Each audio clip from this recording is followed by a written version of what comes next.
देश में सबसे ज्यादा इस समय अगर बात हो रही है तो वो लोकतंत्र की हो रही है। लेकिन आज राइजिंग इंडिया के इस पहले सेशन में हम लोकतंत्र की भी बात करेंगे, हम अर्थतंत्र की भी बात करेंगे। लेकिन पीयूष जी, पहला सवाल, क्योंकि आज की हमारी थीम है रियल हीरोज, तो मेरा पहला आपसे मूल सवाल यही होगा कि आपकी राय में और आपके अनुसार आपका रियल हीरो कौन है?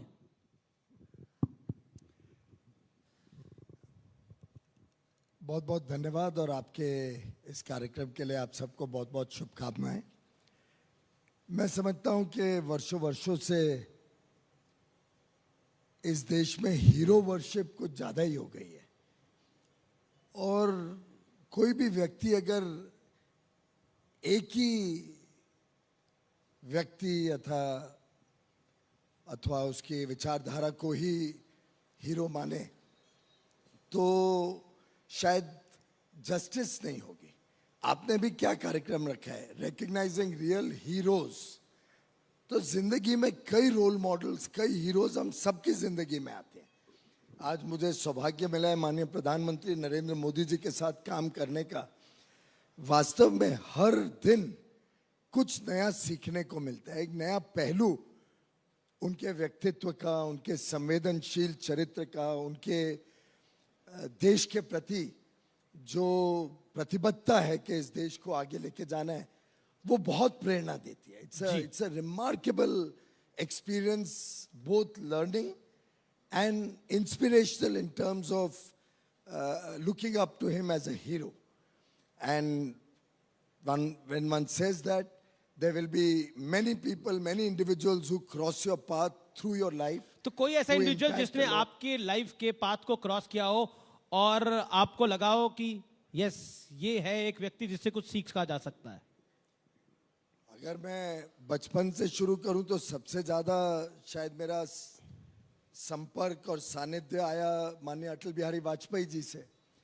और वास्तव में उनका जो प्यार मिला, उनसे जो सीखने को मिला, उनके स्वयं का जो देश के प्रति भावना भी थी और देश के लिए उन्होंने जिस प्रकार से पूरा जीवन सेवा की जी, उससे हमें बहुत कुछ सीखने को मिलता है।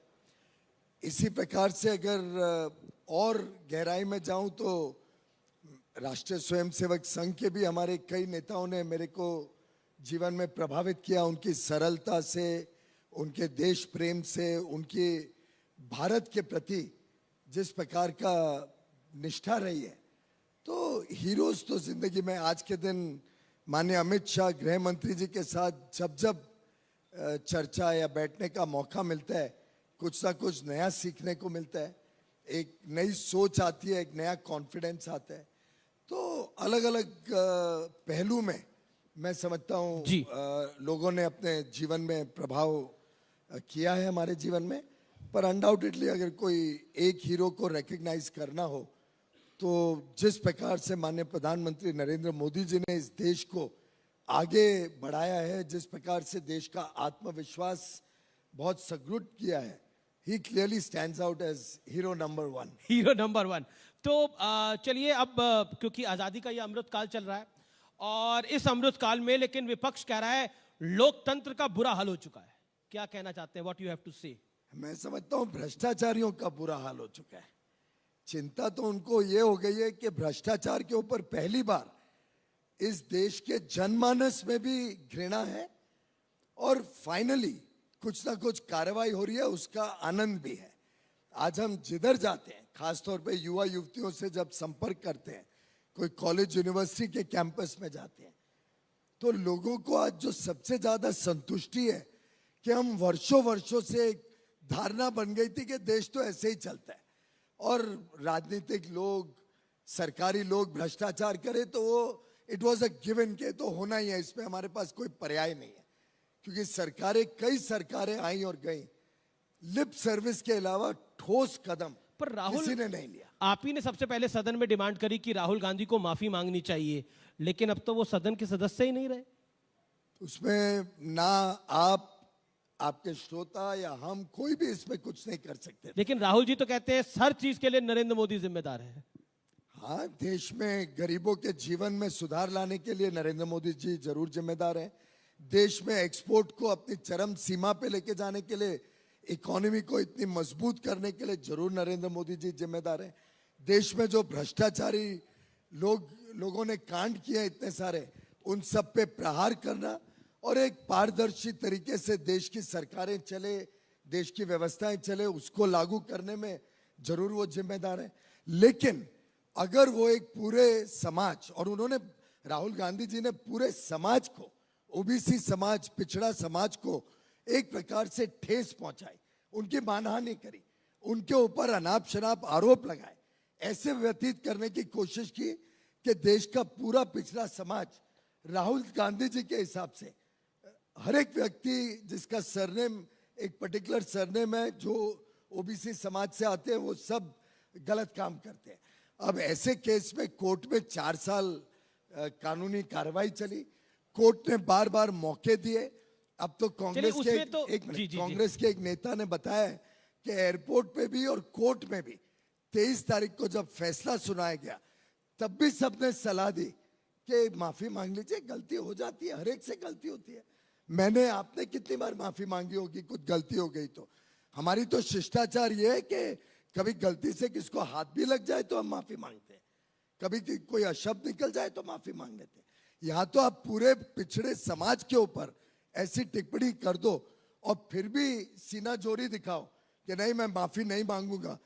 कोर्ट के पास भी क्या पर्याय है, उन्होंने सजा सुनाई। जी सजा सुनाते ही चूंकि राहुल गांधी जी की सरकार ने एक कानून लाया था, एक ऑर्डिनेंस लाया था, जिसको राहुल गांधी जी ने पब्लिक प्लेटफॉर्म पे प्रेस कॉन्फ्रेंस में फाड़ के, और वो तो आपने दृश्य आपके टीवी चैनल पे भी मैंने देखा है, फिर दोहराया गया कैसे उन्होंने प्रेस कॉन्फ्रेंस में फाड़ के ऑर्डिनेंस फाड़ा, जिससे आज ये स्थिति नहीं आती कि वो सदस्यता उनकी जाए। लेकिन आपने बोला 4 साल केस चला, लेकिन बंगला जो खाली कराने के लिए तो 3 दिन में नोटिस आ गया। वो तो कानूनी कार्रवाई है कि आपका जब सदस्यता जाती है तो 30 दिन तक आपको अलाउड होता है। 30 दिन का क्या है, नोटिस को इमीडिएट खाली करने के लिए नहीं है, हाउसिंग कमेटी का काम ही है। उन्होंने कहा 30 दिन के बाद आप खाली करिए, अगर उनको बहुत तकलीफ है तो जरूर वो रिक्वेस्ट कर सकते हैं एक्सटेंशन के लिए, और मुझे विश्वास है कि जो हाउसिंग कमेटी है उस पर विचार विमर्श। लेकिन आपको लगता है राहुल जी रिक्वेस्ट करेंगे? अब उनकी मर्जी है, उनके पास तो 3 घर हैं दिल्ली में, और खरगे जी ने भी ऑफर किया है, तो अब उनकी मर्जी है, रिक्वेस्ट करें तो एक्सटेंशन भी हो सकता है। अच्छा, कांग्रेस तो कैंपेन चला रही है कि मेरा घर राहुल का घर।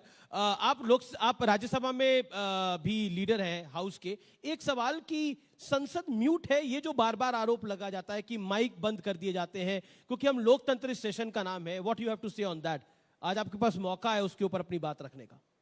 नहीं, पहली बात तो मैं समझता हूं भारत में जो इंस्टीट्यूशंस हैं उसकी इंटेग्रिटी के ऊपर सवाल उठाना, और वो भी सिलेक्टिव सवाल उठाना, कि अगर तो हमारे पक्ष में कुछ निर्णय हुआ तो बहुत बढ़िया है, कोई सत्यमेव जयते लिखता है कोर्ट के निर्णय उनके पक्ष में आ जाए, कोई प्रिसाइडिंग ऑफिसर की बड़ी तारीफ करते हैं।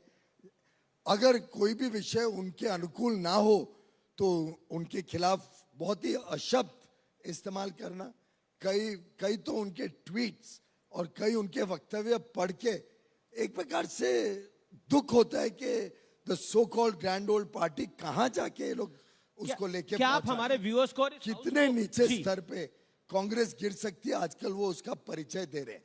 और मुझे लगता है इसमें भी शायद उनकी एक सोची समझी स्ट्रैटेजी है कि कोर्टों को और हमारे इंडिपेंडेंट इंस्टीट्यूशंस को डराने धमकाने की ना कोशिश कर रहे हो कि इस प्रकार से उन पे प्रहार करो, इस प्रकार से एक सोशल मीडिया कैंपेन चलाओ, इस प्रकार से वीडियो टीवी पे यूट्यूब पे बाइट्स दो या स्टेटमेंट्स दो, जिससे दबाव आए कोर्ट के ऊपर या इंस्टीट्यूशंस के ऊपर। मुझे तो कभी कभी शक होता है कि कांग्रेस की नीयत कहीं ऐसी तो नहीं है कि वो दबाव में अपने हक में किसी को करने की कोशिश कर रहे हैं। चलिए, कांग्रेस पे तो बहुत सारे सवाल है, लेकिन लोकतंत्र के ऊपर कई सारी क्वेश्चन मार्क लगाने का प्रयास हुआ। अब कहा जा रहा है कि स्पीकर के खिलाफ भी अविश्वास प्रस्ताव विपक्षी दल लेके आ सकते हैं। What you have to say on that? लोकतंत्र पे तो इन्होंने 2014 से ही प्रहार कर रखा है। उनके खुद के वक्तव्य अगर आप देखें जी तो बार बार वो इस बात को दोहराने की कोशिश करते हैं और मैं समझता हूं बचने के लिए वो इस प्रकार के व्यवहार में उलझे हुए हैं। लोकतंत्र भारत का सेफ है। आखिर आपके टीवी चैनल पे देश के सामने पब्लिक मीटिंग में वो तो सब कहते हैं जगह सब आपका हो गया है, मीडिया आपका हो गया है, कोर्ट आपका हो गया है, इलेक्शन कमीशन आपका हो गया है, ईडी आपकी हो गई है, सीबीआई आपकी हो गई है, पुलिस आपकी हो गई है, सब भाई, आपका है। मेरा तो सिर्फ मानना यह है कि आपके टीवी चैनल को जब भी मैं देखता हूं मुझे तो ज्यादा खरगे जी और राहुल गांधी जी दिखते हैं कंपेयर टू आवर लीडर्स।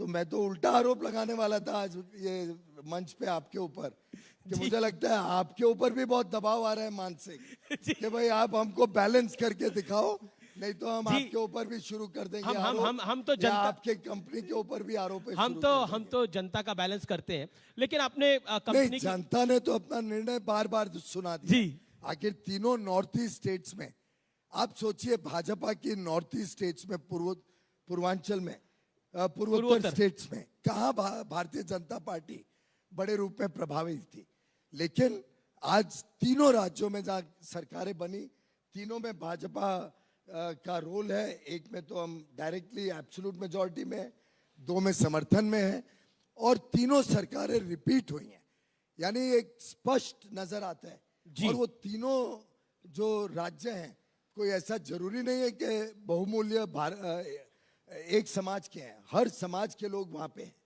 आदिवासी भी हैं, अलग अलग नहीं, समुदाय सिर्फ के सिर्फ लोग हैं। राहुल नहीं ये नहीं है दिखाता या है कि कांग्रेस नहीं है आरोप लगाने वाली। देश की जी। जनता तो हमारे साथ खड़ी है। नहीं, जी। आरोप तो भाई विपक्ष में रहने को अरविंद उनको केजरीवाल लगा भी लगाते हैं, वो कहते हैं हमारे 2 मंत्रियों को अच्छा काम करते थे जेल भेज दिया।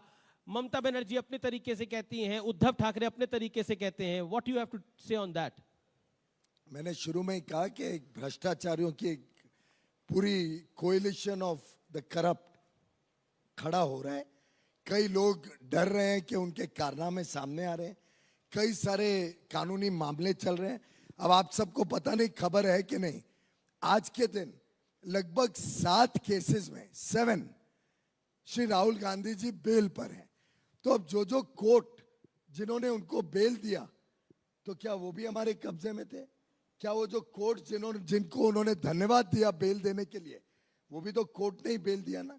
आफ्टर ऑल नेशनल हेरल्ड में इतना बड़ा कांड कर लिया, हजारों करोड़ की संपत्ति, वो भी तो आफ्टर ऑल कोर्ट में चल रहा है मामला, उसमें भी जी। बेल पे है। लेकिन एक बात दिल पे हाथ रख के बताइए पीयूष जी, हाउस है पूरा, राहुल गांधी सूट करते हैं भारतीय जनता पार्टी को? देखिए दिल पे हाथ रख के। नहीं, दिल पे हाथ रखने की जरूरत नहीं, क्योंकि हम तो वास्तव में जो दिल में होता है वही बोलते हैं। दिल पे हाथ तो उनको रखना पड़ता है जो साधारणतः सही बात नहीं बोलते हैं, कभी कभार दिल जी, पे हाथ जी। रखते हैं। पर सूट और अनसूट का सवाल नहीं है अमित जी। हमें सूट करता है कि देश की जनता की जो आशाएं अपेक्षाएं जी। हैं उस पे हम खरे उतरे, देश की जनता की सेवा करें, देश को एक अच्छा मजबूत देश बनाए, जी। देश की अर्थव्यवस्था को विश्व स्तरीय बनाए।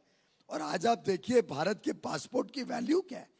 आज से आप 10 साल पहले जब विदेश जाते थे और आज आप विदेश जाते हो, जमीन आसमान का फर्क है आपको जो रिस्पॉन्स मिलता है। आज जो भारत मूल के लोग विश्व में लगभग 3 करोड़ लोग रहते हैं, उनको जो सम्मान मिल रहा है वो क्या पहले 10 साल पहले मिलता था? और मैं समझता हूं ये उभरते हुए भारत के पीछे एक बड़ा निर्णायक, लेकिन ईमानदार और लोकप्रिय नेतृत्व प्रधानमंत्री नरेंद्र मोदी क्योंकि हम राइजिंग इंडिया में लोकतंत्र के सेशन को सुन रहे हैं इस समय तमाम व्यूअर्स। एक सवाल जो कि सबसे ज्यादा महत्वपूर्ण है और देश में विपक्ष इसको पुरजोर तरीके से उठा रहा है, खासतौर पर कांग्रेस पार्टी समूची, अब अदानी को लेकर। वो कहते हैं कि अदानी को लेकर आपका शासन डरा हुआ है, ना जांच करा रही है सरकार, ना बात कर रही है उसके बारे में, ना जवाब दे रही है। एलआईसी और पीएफ का पैसा भी अदानी को दे दिया गया है। देखिए ये अभी बहुत विषय के ऊपर बहुत चर्चा हो चुकी है। सुप्रीम कोर्ट ने कमेटी बिठा रखी है जो जांच कर रही है। सेबी ने अनाउंस किया कि उनकी कमेटी भी जांच कर रही है या सेबी जांच कर रही है। सरकार के ऊपर कोई आरोप नहीं लग पाया एक भी कि हमने कोई कॉन्ट्रैक्ट उनको दिया हो, कोई उनको फेवर किया हो। एक कंपनी छोड़ो, कोई प्रकार की कंपनी को इस सरकार ने फेवर नहीं किया। हर एक निर्णय ट्रांसपेरेंट हुआ है, हर एक निर्णय पारदर्शी एक व्यवस्था के हिसाब से हुआ है। उल्टे मुझे लगता है कि अगर इतना उनको चिंता है तो सबसे पहले तो जो प्रोजेक्ट झारखंड में मिले जहां कांग्रेस की सरकार है, छत्तीसगढ़ में मिले, राजस्थान में मिले, उस सब की तो जांच करा लें, क्यों हमारा तो दामन साफ है। हमने नहीं, कोई सवाल पूछा मैंने, उन्होंने कोई बोला, किसी को फेवर नहीं मैंने किया। उनसे सवाल पूछा, उन्होंने बोला कि हम मेरिट पे दे रहे हैं, आप लोग नॉन मेरिट पे दे रहे हैं, यानी तो बीजेपी की कुछ सरकार। पुष्टि तो करे ना, कुछ तो प्रमाण तो निकाले। आरोप लगाने में तो कोई टैक्स भी नहीं लगता है, कुछ भी आरोप लगा दो। आरोप लगते हैं जब कोलगेट जैसे कांड में स्पष्ट दिखता है कि इनएलिजिबल कंपनीज को बिना कोई प्रोसेस के, बिना जी। नीलामी के आप उठा के खोल के खदान दे दो, जो आज कोर्ट तक में जाके कोर्ट ने रद्द कर दिया।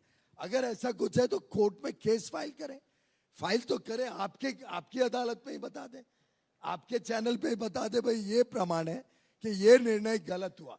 ऐसे ही उठा के एक ट्वीट के ऊपर सवाल उठा ले, उससे थोड़ी कोई जनता की, भारत की जनता भ्रमित होगी। और ये तो मैं समझता हूं इनका शायद बाकी सबको डराने का हथकंडा है।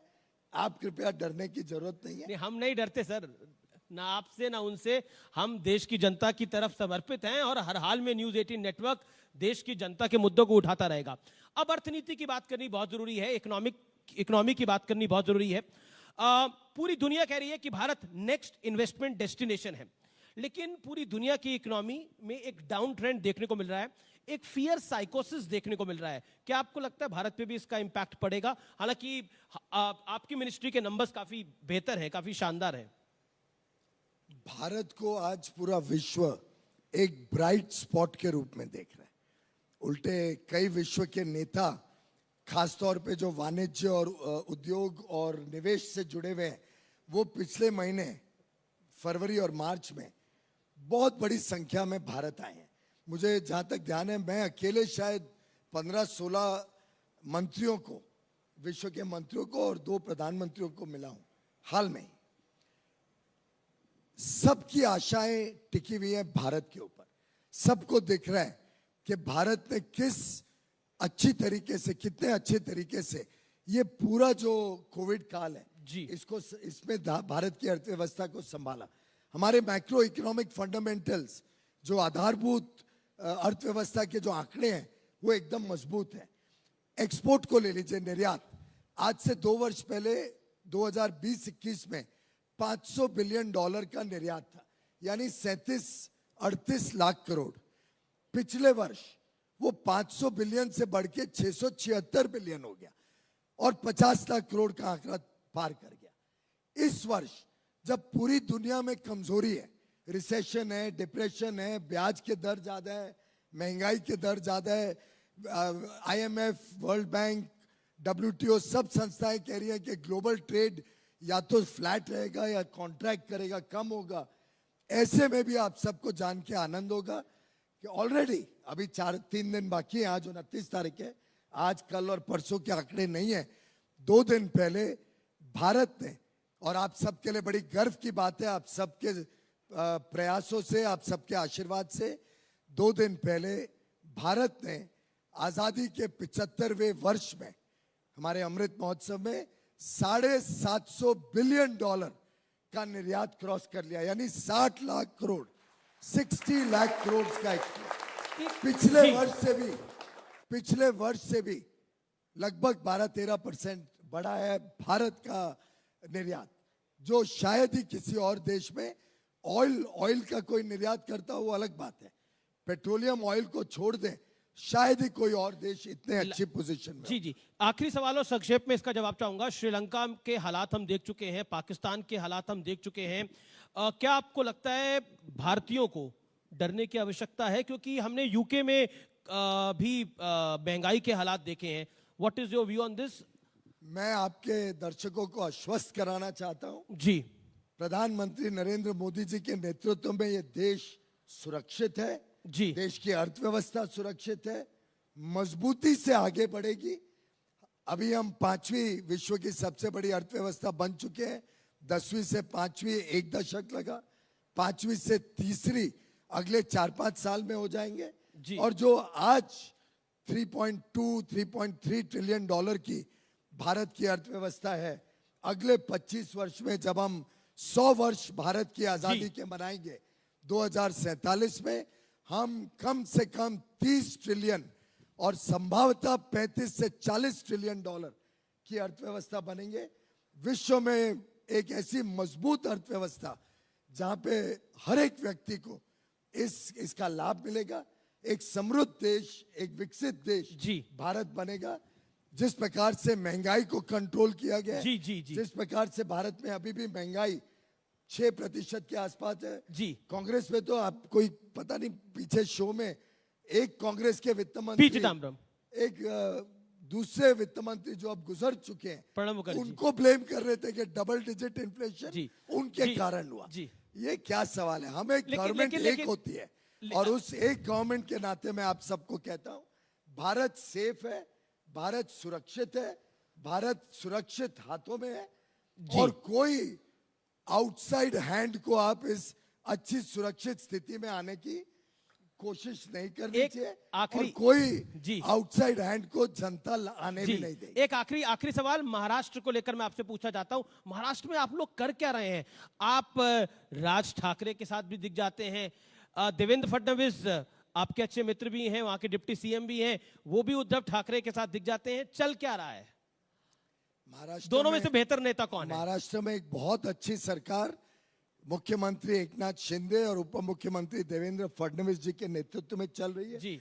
सैकड़ों ऐसे प्रोजेक्ट इंफ्रास्ट्रक्चर के विकास के जो अटके फटके पड़े हुए थे, जिसपे 3 वर्ष में उद्धव ठाकरे सरकार ने कोई काम किया नहीं। हम सब जानते हैं। आखिर आप सोचिए भाइयों बहनों, कोई मुख्यमंत्री जो 2 साल तक अपने दफ्तर भी ना जाए, कुछ 1-2-4 बार गए हो तो मुझे मालूम नहीं, पर जो दफ्तर भी ना जाए, वैसे सरकार क्या कर सकती है? आपने तो उनकी पार्टी भी नहीं छोड़ी, विधायक भी नहीं छोड़े, कुछ बचा ही नहीं। आप किस पार्टी की बात कर रहे हैं? मैं उद्धव ठाकरे। शिवसेना तो हमारे साथ है, उन्होंने पार्टी का दामन छोड़ दिया। अरे भाई, उन्होंने, उद्धव ठाकरे जी ने अपनी पार्टी का दामन छोड़ दिया, उसमें हम तो रिस्पॉन्सिबल नहीं है। आखिर सब एमपीज लोकसभा के हमारे साथ हैं। 2-3 छोड़ के, शायद 3 या 4 अभी भी बाकी है। मैंने सुना था 2 आना चाह रहे हैं उसमें भी। मतलब आप खबर दे रहे हैं कि यहाँ पे भी 2 आना चाह रहे हैं। और असेंबली में तो शायद हम 2, हमारे 2 टाइप ही रह गए, 2-4 और होंगे ज्यादा। तो शिवसेना तो हमारे साथ है, हम उनके साथ हैं। अगर उन्होंने अपने पार्टी का दामन छोड़ दिया और एक सरनेम लेके सिर्फ बैठे रहे तो चलेगा नहीं। इस देश में परिवारवाद अब चलने नहीं वाला है। डायनेस्टिक रूल से जनता त्रस्त है। अब मेरिटोक्रेसी इस देश को चलाएगी, मेरिट चलाएगा और मेरिट के हिसाब से देश प्रगति करेगा। बहुत बहुत शुक्रिया आपका इस सेशन में आने के लिए। मनसुख भाई हमारे साथ हैं, मनसुख मंडाविया साहब, देश के स्वास्थ्य मंत्री, और आप सबसे अनुरोध है कि जोरदार तालियों के साथ स्वागत करिए स्वास्थ्य मंत्री का, क्योंकि आज आपको वैक्सीन लग चुकी है। इसके लिए देश के स्वास्थ्य मंत्री जिम्मेदार हैं, क्योंकि जब हम सवाल उठाते हैं तो यह कहना भी जरूरी है कि आज इस देश में वैक्सीन हर व्यक्ति को 1 डोज नहीं, डबल डोज और उसके बाद बूस्टर डोज लग चुकी है। तो बूस्टर तालियां होनी चाहिए यहां पर। तो जोरदार तालियों से स्वागत करिए मनसुख मंडाविया का। अभिनंदन है सर आपका न्यूज़ 18 के इस मंच पे, राइजिंग इंडिया पे। और आपके सेशन का नाम है, जैसा आप देख रहे हैं, स्वस्थ भारत श्रेष्ठ भारत।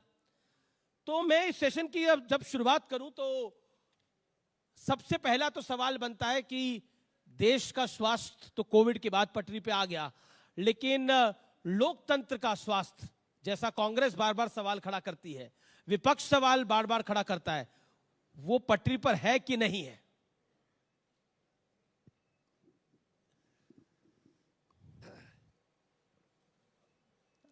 लोगों का स्वास्थ्य भी पटरी पर है आज, और देश का स्वास्थ्य, देश की डेमोक्रेसी का स्वास्थ्य भी पटरी पर है। कोई कहे कि पटरी पे नहीं है, ये उसकी निष्फलता की निशानी हो सकती है, लेकिन जिस तरह से देश आगे बढ़ रहा है, देश बदल रहा है, नया भारत का निर्माण हो रहा है। देश में आज सबसे लास्ट पंक्ति में बैठे हुए व्यक्ति को भी ऐसा लगता है कि सरकार हमारे लिए कुछ कर रही है, सरकार मेरी है। आज गांव में गरीब व्यक्ति, उसको रहने के लिए मकान मिलता है, उसके घर में गैस के सिलेंडर मिलते हैं, उसके घर में रेशन मिलता है। मिनिमम आजीविका या तो जीवन चलाने के लिए जी उसको प्राथमिक सुविधा चाहिए, वो मिल रही है। यही डेमोक्रेसी की ब्यूटी है। बाकी अपनी अपनी समस्या को जोड़ते हुए कई लोग ऐसा कहे तो ये उनका विषय है। लेकिन पूरा विपक्ष लामबंद हो गया है, सदन में लामबंद हो गया है, सड़क पे लामबंद हो गया है। चिंता नहीं होती आप लोगों को? 24 का चुनाव है, कर्नाटक का चुनाव अनाउंस हो गया है। उसमें इकट्ठा ये हुए हैं, सब लोगों को बचना है। सब लोगों की कुछ न कुछ इंक्वायरी चल रही है। कुछ लोगों के सामने कोर्ट ने एक्शन लिया है, उसमें हमारा तो कोई दोष है नहीं। अब वो जिन आप कुछ लोगों की बात कर रहे हैं, मैं उनका नाम ले लेता हूं। मैं राहुल गांधी जी का नाम ले लेता हूं। राहुल गांधी जी को तो लगता है कि सब कुछ नरेंद्र मोदी करा रहे हैं, अमित शाह करा रहे हैं।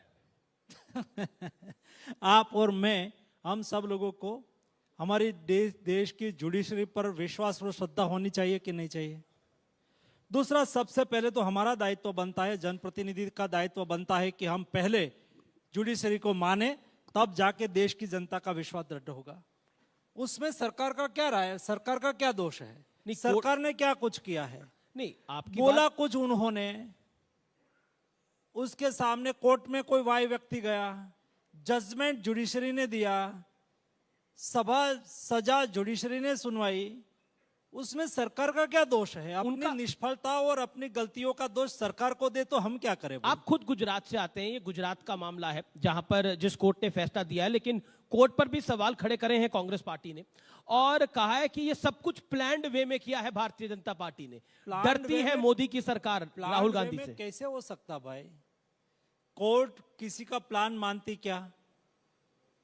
कोर्ट के सामने सबूत के आधार पर कोर्ट डिसीजन करता है। कोर्ट ने कोई डिसीजन किया है उसके ऊपर कमेंट करना, कोर्ट के जजमेंट के सामने रोड पे उतरना, आप काला कपड़ा पहन के निकलना, डेमोक्रेसी कहाँ क्राइसिस, कौन क्राइसिस में लाया डेमोक्रेसी को? जिसकी आदत है वो भाई, हम ये आदत वाले लोग नहीं हैं। हम डेमोक्रेसी पर श्रद्धा रखते हैं, हम जनता जनार्दन पर विश्वास करते हैं। जनता जनार्दन, आपने देखा होगा, मैं आपको केवल, myself is health minister, so आपने देखा होगा ड्यूरिंग कोविड क्राइसिस क्या हमारे पर नहीं हुआ भाई। हमने, प्रधानमंत्री जी ने कहा था कि अभी ये मानवता की लड़ाई है, देश संकट में है। विपक्ष की ओर से कितना भी पहले कहा गया कि मोदी वैक्सीन है, नहीं लगाना, फिर सब लोग वैक्सीन लगाने लगे। मोदी जी ने कहा कि भाई देश की हेल्थ आर्मी, जिन्होंने देश के नागरिकों को बचाने के लिए रात दिन एक किया है, ऐसे डॉक्टर्स हो, नर्सिस हो, पैरामेडिक स्टाफ हो, उसको पहले लगाओ। बाद में कहा कि कोमोर्बिड है उसको लगाओ। बाद में कहा कि 70 अबव है उसको लगा, 60 अबव है उसको लगाओ। तो इस मुताबिक हम चले और उसमें जब प्रधानमंत्री जी की बारी आई तब मोदी जी ने लगाया। तो पहला कहते थे कि ये वैक्सीन अच्छा नहीं है, ये मोदी वैक्सीन है, बार और कहते थे कि अच्छा होता तो मोदी क्यों नहीं लगा लेता। जब मोदी जी की बारी आई और मोदी जी ने अपने क्रम में आया तब लगाया, तो फिर चालू किया कि अभी देश के 50% लोग वैक्सीन लगाना बाकी और मोदी ने क्यों लगा दिया।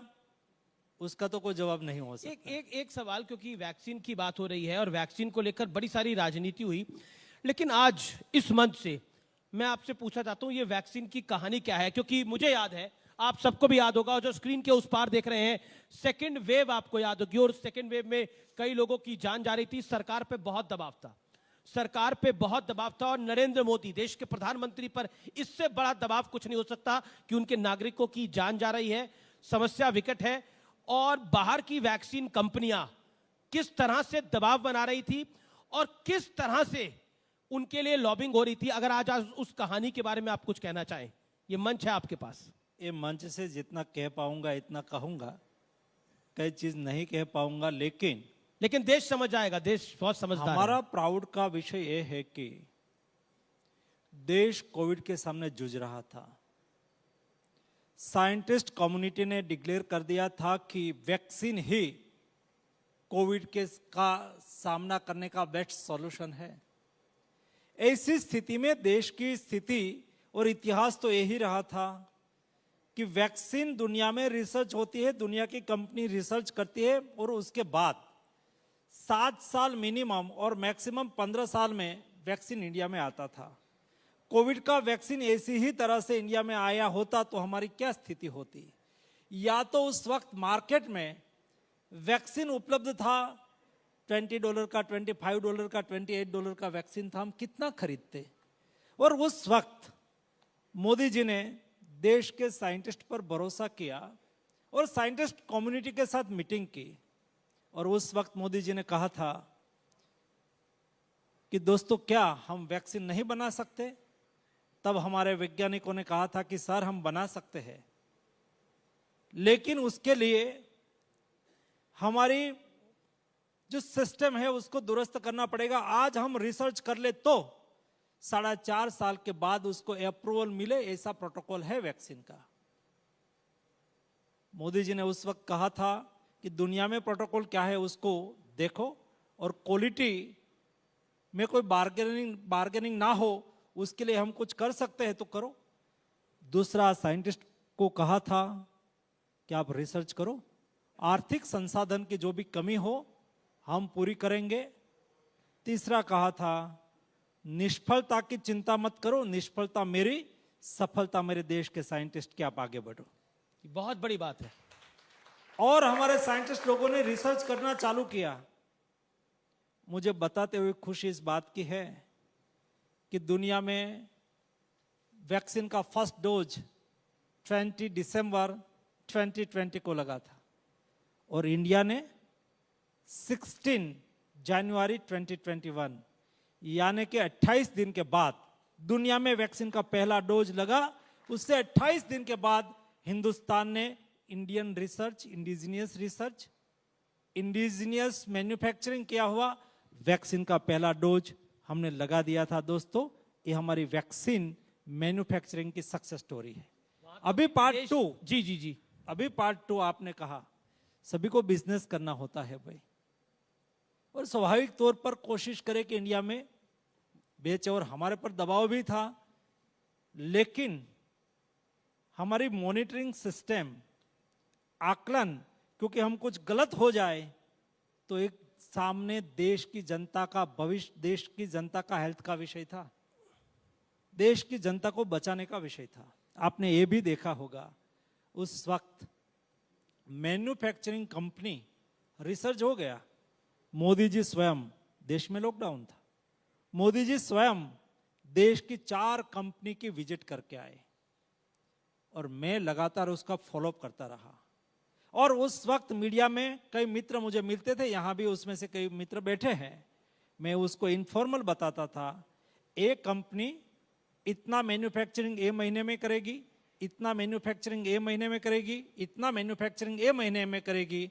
दुनिया आज हमारे साथ एमओयू करने की बात कर रहे हैं, वो जब हमें वैक्सीन देने की स्थिति में आएंगे, वो बेचने निकले थे मार्च अप्रैल में, लेकिन देना था सितंबर अक्टूबर में। लेकिन तो एक उस वक्त जी मैंने कहा था कि सितंबर अक्टूबर में तो मुझे विश्वास है हम हमारे देश की जरूरियात को पूरा करने के अलावा हम एक्सपोर्टर बन जाएंगे। वही लाइन से हमारा मैन्युफैक्चरिंग बढ़ता रहा और उसमें इंटरवेंशन होता है।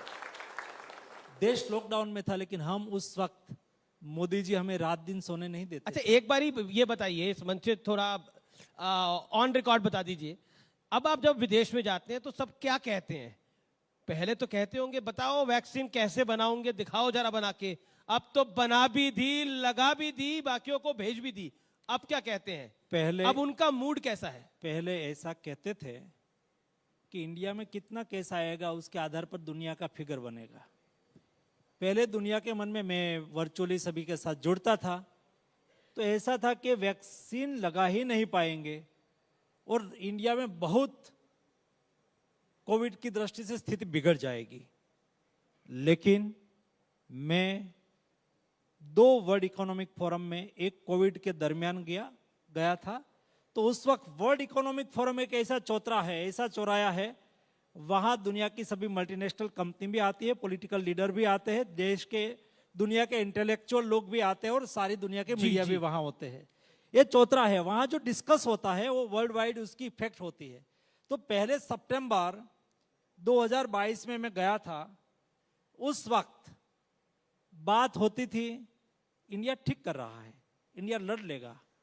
लेकिन 2023 जनवरी वर्ल्ड इकोनॉमिक फोरम में भारत का प्रतिनिधि के रूप में मैं गया, सभी डायलॉग में, सभी मीटिंग में बात होती थी कि इंडिया ने बेस्ट कोविड मैनेजमेंट किया और इंडिया ने बेस्ट कोविड वैक्सीनेशन ड्राइव चलाई। उसके साथ मुझे जी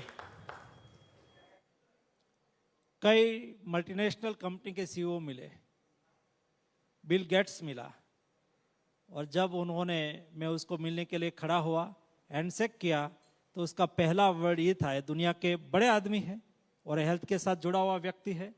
उन्होंने कहा, बिल गेट्स ने, इंडिया ने बेस्ट कोविड मैनेजमेंट के लिए और 2.2 बिलियन वैक्सीन एडमिनिस्टर के लिए मैं इंडिया को अभिनंदन करता हूं। ये बिल गेट्स का वर्ड था। जोरदार तालियां भारत के साइंटिस्ट के लिए, भारत के डॉक्टर्स के लिए, मेडिकल स्टाफ के लिए, जिन सबने बड़ा योगदान दिया है। और आज राइजिंग इंडिया भी लगभग आनंद, इफ आई एम राइट, 3 साल बाद हो रहा है। कोविड के बाद पहली बार इतने सारे लोग हम इकट्ठे हो रहे हैं, एकत्रित हो रहे हैं, बात कर पा रहे हैं, संवाद कर पा रहे हैं। अब तो चुनाव भी होने जा रहे हैं कर्नाटक में, आप सह प्रभारी हैं, अब थोड़ी राजनीति की बात कर लेते हैं। आप सह प्रभारी हैं, क्या लगता है, मैंने सुना है आप लोगों ने प्लान तैयार किया है, 5B प्लान तैयार किया है। 5B का मतलब है बेंगलुरु, बेलगाम, बागलकोट, बीदर और बेल्लारी। लेकिन इस बार कांग्रेस कह रही है हमारी है बारी।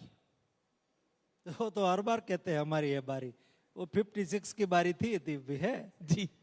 कांग्रेस पे आपको पूरा भरोसा है? हाँ, कांग्रेस को पूरा भरोसा है। और राहुल जी पर? वो हमें चुनाव जिताएंगे ही जिताएंगे। नहीं, सचमुच मैं कहता हूं, क्योंकि मैं बेंगलुरु, कर्नाटका में बार सप्ताह में 3 दिन चला जाता हूं जी। जनता का मूड मैंने देखा। 2 चीज मैंने कर्नाटका में देखी है जो भारतीय जनता पार्टी का विजय को सुनिश्चित करेगी। एक, वहां बेंगलुरु की, कर्नाटका की जनता का मोदी जी के प्रति श्रद्धा और विश्वास। दूसरा, वहां की भारतीय जनता पार्टी के कार्यकर्ता का स्पिरिट। ये 2 चीज मैंने देखी है।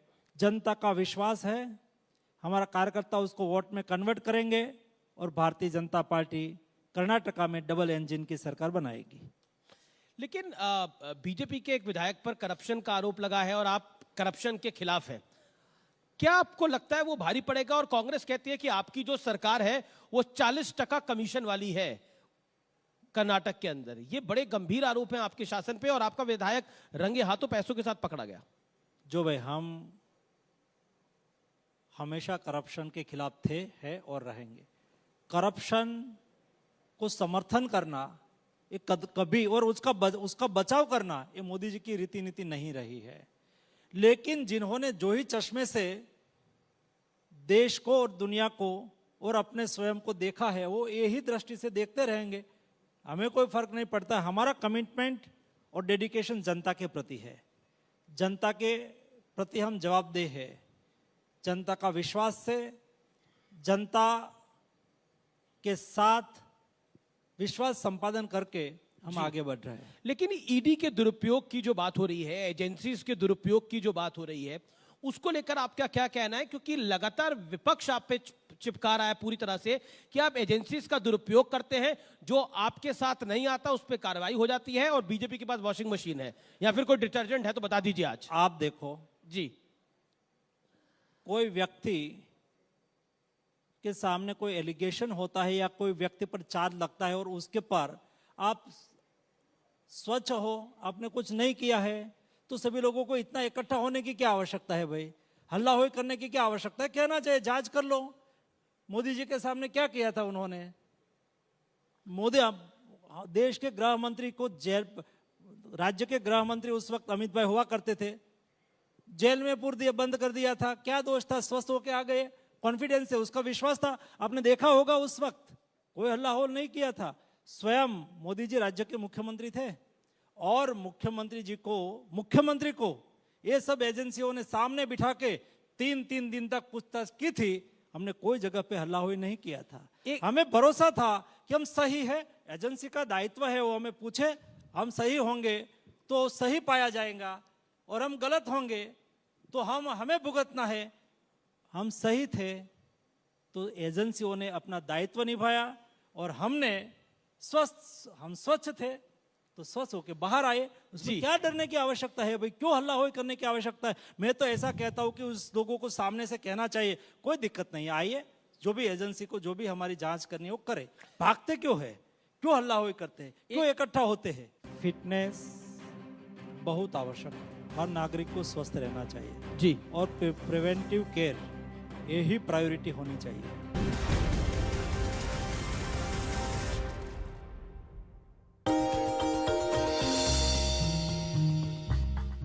डू यू नो में आज हम बातचीत करने वाले हैं डीएलएफ की, दिल्ली लैंड एंड फाइनेंस। ये इस कंपनी का फुल फॉर्म है और ये सबसे पुरानी रियल स्टेट कंपनियों में शुमार है। 1946 में इस कंपनी की शुरुआत हुई थी और चौधरी रघुवेंद्र सिंह साहब ने इसकी शुरुआत की थी।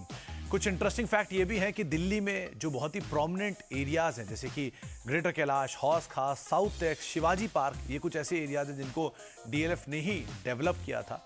और कुछ और इंटरेस्टिंग फैक्ट्स में, कंपनी का आईपीओ आया था 2007 में और उस समय का सबसे बड़ा आईपीओ के तौर पे शुमार था। जो कंपनी के मालिक हैं कुशल पाल सिंह साहब, वो एक ज़माने में इस कंपनी को 27 लाख रुपए में बेचने को बिल्कुल तैयार ही हुए थे, लेकिन फिर उन्होंने वो फैसला वापस ले लिया और आज ये कंपनी करीब करीब 1 लाख करोड़ रुपए की वर्थ रखती है।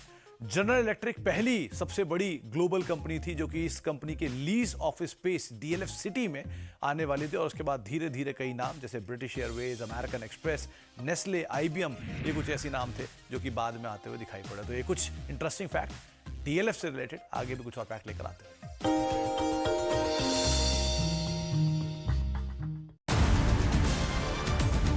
सीएनबीसी आवाज है बजट का असली डेस्टिनेशन। सीएनबीसी आवाज की बजट मेगा कवरेज का यूट्यूब पर दबदबा।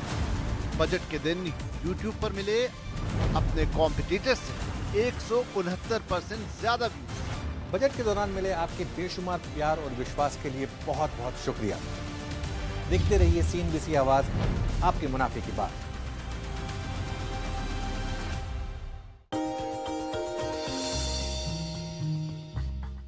डू यू नो में आज हम बातचीत करने वाले हैं एशिया की सबसे बड़ी एडहेसिव कंपनी पीडीलाइट के बारे में। दरअसल इससे रिलेटेड एक बहुत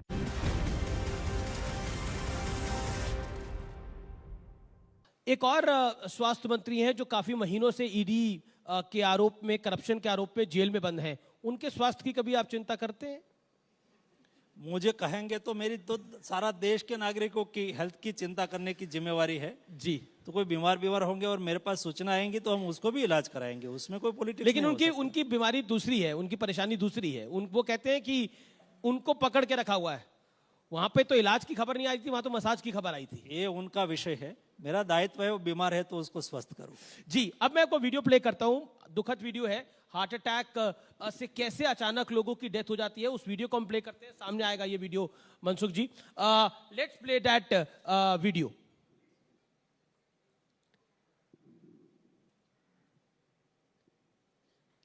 कैसे अचानक एक व्यक्ति को सडनली हार्ट अटैक आ गया और ऐसे कई सारे केसेस है। क्रिकेट खेलते हुए एक लड़के को हार्ट अटैक आ गया। ऐसा क्यों हो रहा है? इसके बारे में कोई रिसर्च की जरूरत है। Why this is happening? आप क्योंकि देश के हेल्थ मिनिस्टर हैं। ये बात सही है। पिछले एक साल में कोविड के बाद ऐसा कई इंसिडेंट हमने देखा है जो पब्लिक प्रोग्राम में जी कई व्यक्ति का ऐसा हार्ट अटैक से मृत्यु हुआ है। उसके लिए तुरंत ही हमने भी डिस्कस किया डिटेल। मैंने भी आईसीएमआर के साइंटिस्ट के साथ 3 बार मीटिंग की। जी। क्या है उसका रीजन, तो उसके लिए एक स्टडी ऑलरेडी आईसीएमआर ने चालू कर दिया है, क्योंकि हमारे पास कोविन में डेटा भी है, एम्स में डेटा भी है।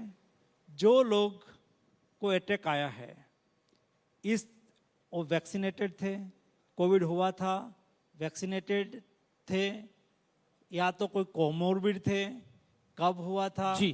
क्या इफेक्ट आई, ऐसा करके एक डिटेल स्टडी जी। आईसीएमआर कर रही है। उन्होंने मुझे कहा था कि 6 महीने में हम आपको रिपोर्ट दे देंगे। 3.5-4 महीने हो गया है, जी। 1-2 महीने में उसका रिपोर्ट आ जाएगा, तो उसके बाद उसके लिए एक्शन प्लान तय करके हम करेंगे।